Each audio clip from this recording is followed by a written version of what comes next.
Hi guys, நம்ம இன்றைக்கி எதை பற்றி பார்க்க போகிறோம்னா உமேட்டிக் சிஸ்டம். இதே உமேட்டிக் சிஸ்டம் சொல்கிறாங்கன்னா கம்ப்ரஸ் பண்ண ஏரை பயன்படுத்தி ஒரு லோடை லிஃப்ட் பண்ணுறதுனால இது உமேட்டிக் சிஸ்டம். ஃபஸ்ட்டு மெயின் பார்ட்ஸ்லாம் பார்த்துலாம்.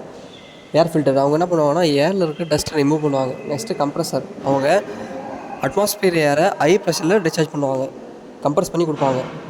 நெக்ஸ்ட்டு எலக்ட்ரிக் மோட்டார் அவங்க மெக்கானிக்கல் எனர்ஜி கொடுப்பாங்க, அதாவது ரொட்டேஷன் மோஷனாக கொடுப்பாங்க கம்ப்ரஸருக்கு.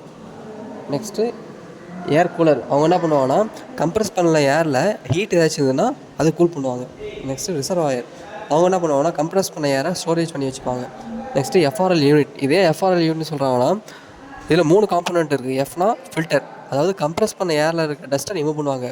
ஆர் ரெகுலேட்டர் எதுக்காகனா ஹை ப்ரெஷரில் டைரக்ஷன் கண்ட்ரோல் வால்வுக்கு சப்ளை பண்ண மாட்டாங்க, அதாவது மீடியம் ப்ரெஷரில் கன்வெர்ட் பண்ணி கொடுப்பாங்க. அதே ஹை ப்ரெஷர் ஏர் வந்ததுன்னா அது ரிட்டர்ன் பண்ணுறாங்க, ரிசர்வ் ஆகிருக்கு. நெக்ஸ்ட் லூப்ரிகேட் என்ன பண்ணுவாங்கன்னா கம்ப்ரஸ் பண்ணி வந்த ஏர் கூட ஆயிலை ஸ்ப்ரே பண்ணுவாங்க. நெக்ஸ்ட் டைரக்ஷன் கண்ட்ரோல் வால்வ் இவங்க எதுக்காகனா ஆக்சுவேட்டரில் இருக்க பிஸ்டனை அப் அண்ட் டவுன் மூவ் பண்ணதுக்காக டைரக்ஷன் கண்ட்ரோல் வால்வு பயன்படுது.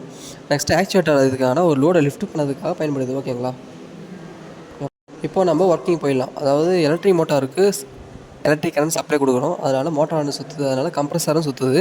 கம்ப்ரஸர் சுற்றுறதுனால அட்மாஸ்பியர் ஏரானது கம்ப்ரஸர் அப்சார்ப் பண்ணும். அப்படி அப்சார்ப் பண்ணும்போது ஃபஸ்ட்டு ஏர் ஃபில்டராக அட்மாஸ்பியர் ஏர் கிடக்கும். அப்படி கிடக்கும்போது ஏதாச்சும் டஸ்ட் இருந்தது, அட்மாஸ்பியர் ஏரில் ஏதாச்சும் டஸ்ட் இருந்தது அப்படின்னா ஏர் ஃபில்டர் ரிமூவ் பண்ணுவாங்க. நெக்ஸ்ட்டு கம்ப்ரஸர் என்ன பண்ணுவாங்கன்னா லோ ப்ரெஷர் ஏரை ஹை ப்ரெஷர் ஏராக கன்வெர்ட் பண்ணுவாங்க. இந்த ஹை ப்ரெஷர் ஏரானது ஏர் கூலரு போகும்.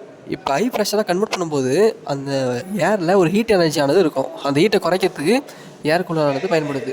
நெக்ஸ்ட்டு ரிசர்வாயர் எதுக்காகனா நம்ம ஹை ப்ரெஷர் ஏரை கன்வெர்ட் பண்ண ஹை ப்ரெஷர் ஏரை ஸ்டோர் பண்ணதுக்கு ரிசர்வாயர். இந்த ரிசர்வாயர் என்ன பண்ணுதுன்னா நம்மளுக்கு இப்போ ஹெவி லோடை தூக்கணும் அப்படின்னா எக்ஸஸ் ஏர் இந்த ரிசர்வாயர் சப்ளை பண்ணுறாங்க. நெக்ஸ்ட்டு என்னதுன்னா எஃப்ஆர்எல் யூனிட், அதாவது டஸ்ட்டை ரிமூவ் பண்ணுறாங்க, ப்ரெஷர் ரெகுலேட் பண்ணுறாங்க, ஆயிலை மிக்ஸ் பண்ணுறாங்க. இப்படி ஆயில் மிக்ஸ் பண்ணுறதுலாம் என்ன நடக்கும்னா எக்ஸ்ட்ரா ப்ரெஷர் கிடைக்கும், அதாவது ஒரு லோடை தூக்கிறதுக்கான எக்ஸ்ட்ரா ஒரு எனர்ஜி கிடைக்கிற மாதிரி ஆயில் மிக்ஸ் பண்ணுறதுனால. ஓகேங்களா, இப்போ டிசிபி என்ன பண்ணுவாங்கன்னா லிவர் 2 நம்ம ப்ரெஸ் பண்ணும்போது பிஸ்டன் ஆனது அப்போவில் மூவ் ஆகுவாங்க, அதனால் லோடும் அப்போவில் மூவ் ஆகும். நெக்ஸ்ட்டு லிவர் 3 ப்ரெஸ் பண்ணும்போது ஆக்சுவேட்டில் இருக்கிற கம்ப்ரஸ்டு ஏரானது அட்மாஸ்பியரில் போயிடும், அதனால் பிஸ்டன் ஆனது டவுன் வேர்டில் வரும். ஸோ லோடும் டவுன் வேர்டில் வந்துடுவாங்க.